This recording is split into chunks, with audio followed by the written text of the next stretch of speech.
Welcome back to another volume of truly disturbing tales from Reddit.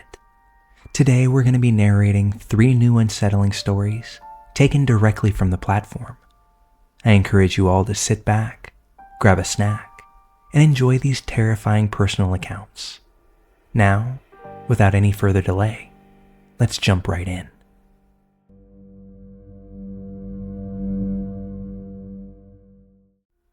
So this story goes back to when I was 17. My friend and I were a little buzzed from party hopping all night. We roll up to Wendy's and ditch the empty bottles of Smirnoff Ice as we wait for our food in the drive-thru at 2 a.m. I had no idea that it was illegal to be out past a certain time if you were under 18, unsupervised, and in Arizona. That's when I catch a text from another friend. She asked me to pick up her order and she'll meet us at this intersection to eat with us. Okay, sounds chill enough. We get to this intersection, and there aren't any gas stations or grocery store lots to pull into, just some creepy office buildings and a dirt lot. I stupidly picked the dirt lot to wait for my friend, who calls me and is like, "Hey, I'm at the intersection. Are you okay?" I respond with, "Yeah. Oh, I see you." That's when she says, "Is that you with the cops behind you?"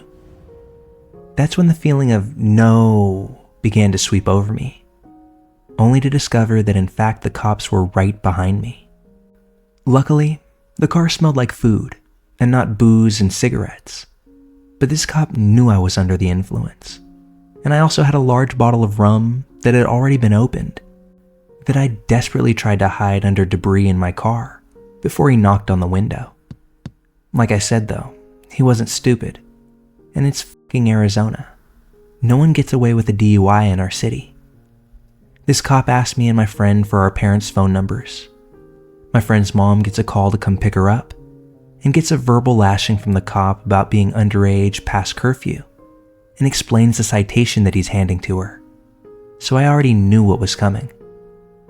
I, however, didn't have a voicemail set up on my new Nokia Fat phone, and that's when I thought that I had a genius idea. I tell the cop that we didn't have a house phone, back when that was a thing, and that my parents only had a cell phone between them. But instead of giving him their number, I just feed him my own. As he dialed the number, my phone was already on silent and didn't audibly ring. It went to my non-existent voicemail over and over again. I tell the cop that my parents are probably out with their friends themselves, and the cop just says, "Okay." He explains the ticket to me, and I think I'm going to get away scot-free when he says that he's going to follow me home. From that point, I made sure to go the speed limit and not make any errors, but I'm shitting myself the entire ride home. Once I get to my parents' house, I park out front. My parents' cars are in the closed garage. Dark house. It looks like no one's home. I silently celebrate to myself. That's when the cop proceeded to park his car, hop out of the driver's seat, and follow me up to my front door.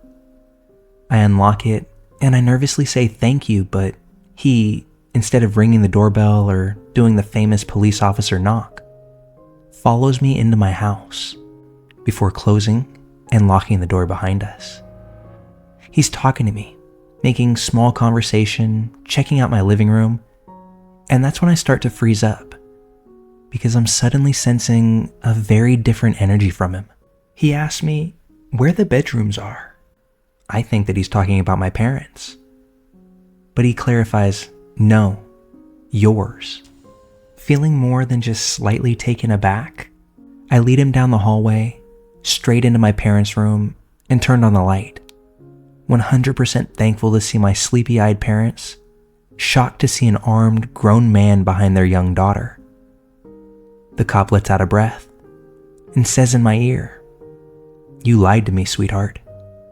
And he goes back into police mode, telling my parents that he found me out past curfew, and that I'd need to pay a fine and attend a class.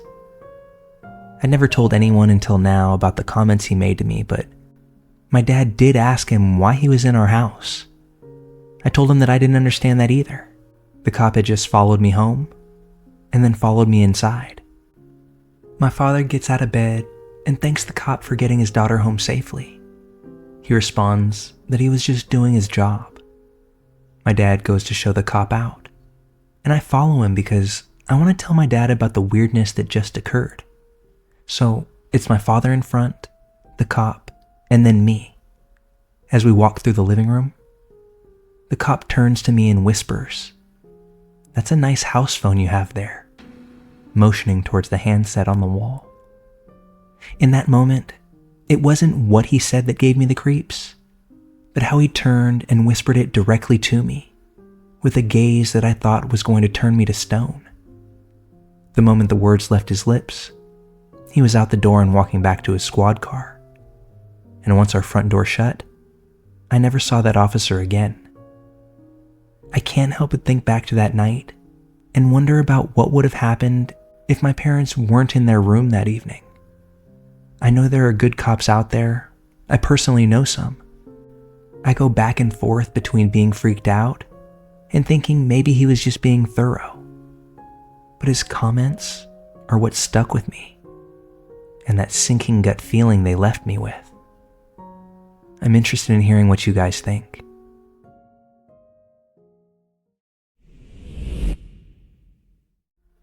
I met my ex online when I was 19. When we began dating, I was shunned from the small Pentecostal church I grew up in my entire life. So naturally, as a 19-year-old, I clung to him because everyone I was allowed to know had cut me out of their life. Why did they cut me off? Well, they believed I was, quote, unequally yoked with a non-believer because I was dating a black man with long hair who happened to listen to AC/DC. I thought they were judgmental, and I was drawn to outcasts because I felt like I understood them. My relationship with him was great for the first 2 years. Although I was incredibly inexperienced in his eyes sexually, he made me feel inadequate. The dynamic of our relationship was that he was 3, almost 4 years older, knew much more about life than I did, and that I should listen to his advice on things because he knew better than I did. Around the 2-year mark of being together, I noticed that he stopped going to bed with me. He was staying up late at night and doing things on his computer. I only later found out that he was sending not suitable for work photos to other women and getting them in return. When I confronted him, he simply said, "Well, are you leaving me?" I was heartbroken, felt like I only had him, so I stayed. He explained that he felt he had, quote, met the right person, but at the wrong time, explaining that he felt like I was his person, but that he didn't get to sow his wild oats, so to speak. I was devastated because, essentially, he told me that he wanted to be with other people. And that's when he pressured me into the swinging lifestyle. It started out with meeting other couples. He arranged everything. He dressed me and took photos of me. He spoke as if he were me to these other people in order to get play dates. When the play dates would arrive, he couldn't get hard, and he blamed me for his insecurities.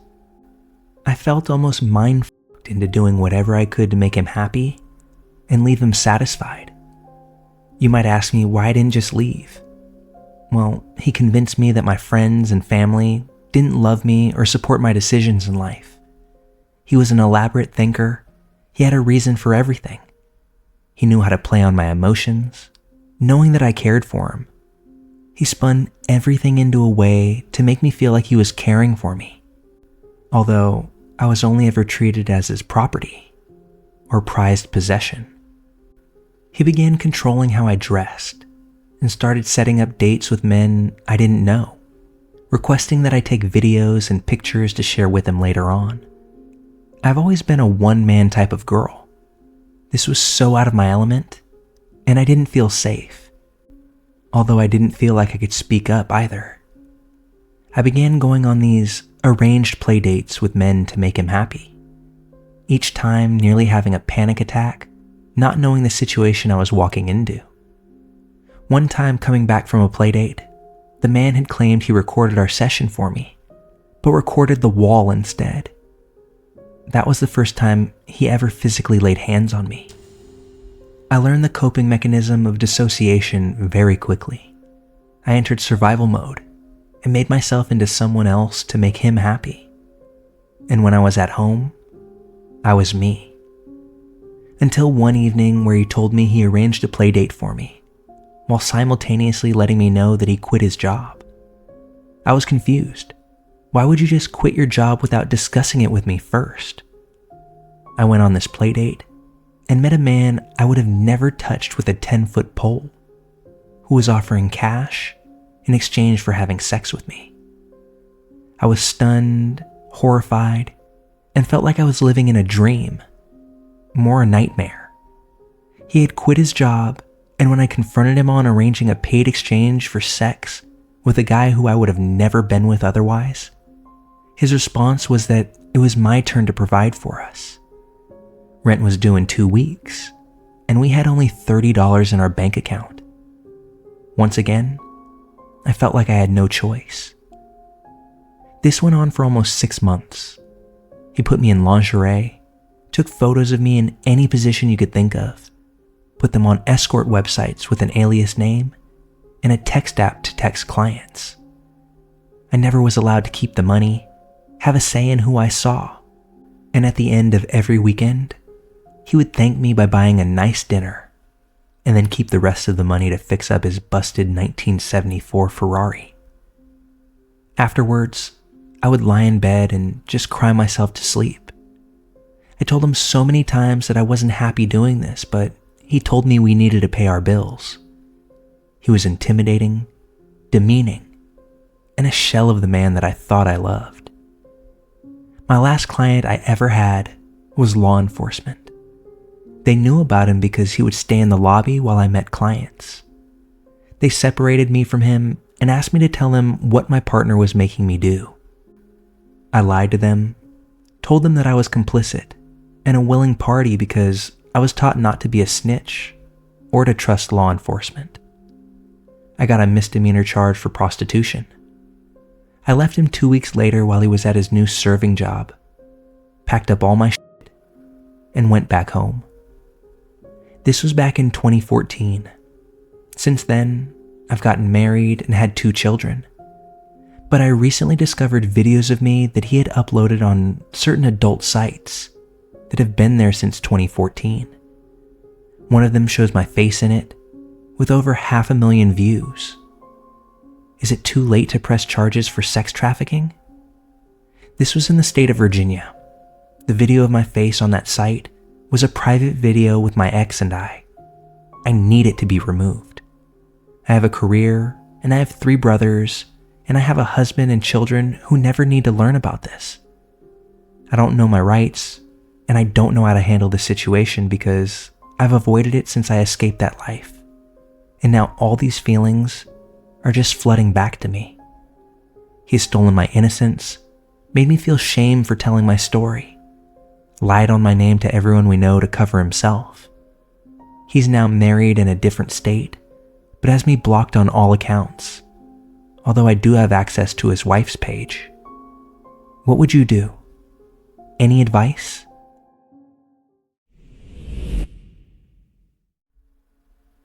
I'll be 45 in August, and this story happened back when I was 19.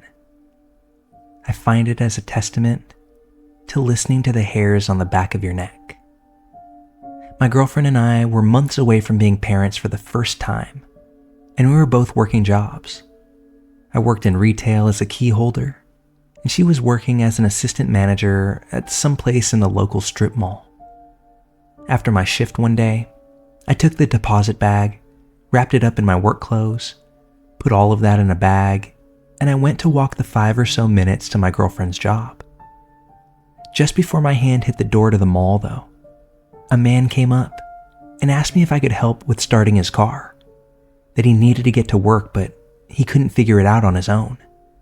Now, growing up, my family all had cars like that, so my first thought was, that damn air intake, or whatever, and I said I'd help. We walk around the corner of the mall to where a car is sitting. My first thought, well, that's the car that I'm going to help start. But that's when the guy says, so we just need to get in and I'll drive you to my car that I need help starting. That's when those hairs on the back of my neck start to rise.